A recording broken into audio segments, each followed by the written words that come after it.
An update to a story we brought you first here on City News earlier this week, a report from the Chief of Police office stating that the service is already running a multi-million-dollar deficit this year.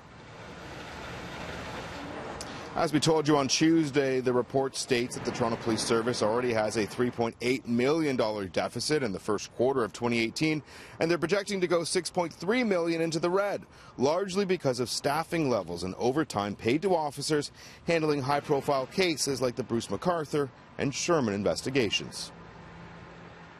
This is probably the first year that we've actually reported a deficit. Usually we were very comfortable and knew that we were going to come in on budget, but given the premium pay pressures and not knowing exactly when those new officers are going to hit the street, we just wanted to be conservative and at least put the city and put our board on notice that, we are projecting, $3.8 million deficit, but the report clearly states that we are working on mitigating factors to actually help alleviate that deficit. One way the force is looking at finding efficiencies is the new transformational task force. The promise to modernize policing in Toronto.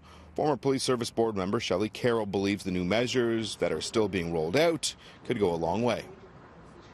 We got to $1 billion and council and every taxpayer in the city said this line is growing too fast. It's outstripping the growth of the city. And so we're transforming within a static envelope. That being said, you have unforeseens. And when you're really tightly budgeting, that's why you have a variance report. Tell us how the budget's doing every 3 months.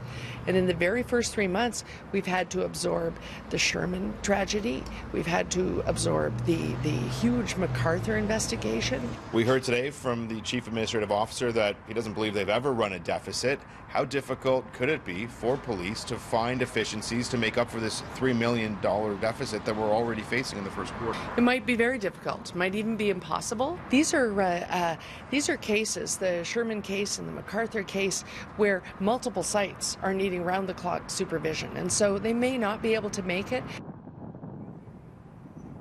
The annual police budget is $1 billion. Carroll adds it's important for the public to realize that the police budget is part of the city's larger global budget. And according to the law, the city can't run a deficit, so they're going to have to find the money some way, somehow.